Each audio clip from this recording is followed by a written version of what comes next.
யாத்திராகமம் 33வது அதிகாரம் அதனுடைய 14வது வசனத்தை வாசியுங்கள். யாத்திராகமம் 33வது அதிகாரம் அதனுடைய 14வது வசனத்தை வாசியுங்கள். யாத்திராகமம் 33:14. அதற்கு அவர், என் சமூகம் உனக்கு முன்பாக செல்லும், நான் உனக்கு இளைப்பாறுதல் தருவேன் என்று சொல்லியிருக்கிற ஆண்டவர். அல்லேலூயா. இப்ப இளைப்பாறுதலை உண்டாக்குற தேவ அபிஷேகம் கர்த்தரிடத்தில் உண்டாயிருக்கிறது. அல்லேலூயா, அல்லேலூயா. கர்த்தருடைய வழிநடத்தல் தேவ அபிஷேகத்தை பெற வைக்கிறது. அல்லேலூயா.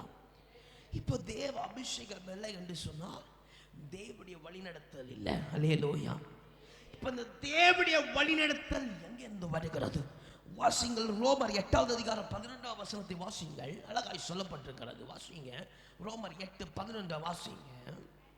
அந்தியும்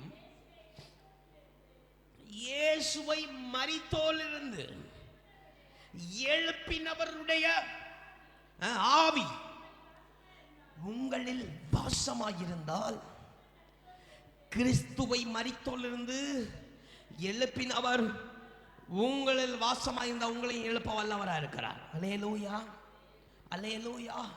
இப்போ அவன் தேவனை கிறிஸ்துவை வழிநடத்தின பரிசுத்த ஆவியானுடைய வழிநடத்தல் இல்லாவிட்டால் கிறிஸ்து ஒரு மனுஷனத்தில் இல்லை. அல்லேலூயா. அப்போ உண்மை இல்லாதவன் மகிமை இல்லை, மகிமை இல்லாதவன் தேவ அபிஷேகம் இல்லை, தேவ அபிஷேகம் இல்லாத தேவனுடைய வழிநடத்தல் இல்லை, தேவனுடைய வழிநடத்தல் பரிசுத்த ஆவியானுடைய வழிநடத்தல் இல்லை. அல்லேலூயா, அல்லேலூயா.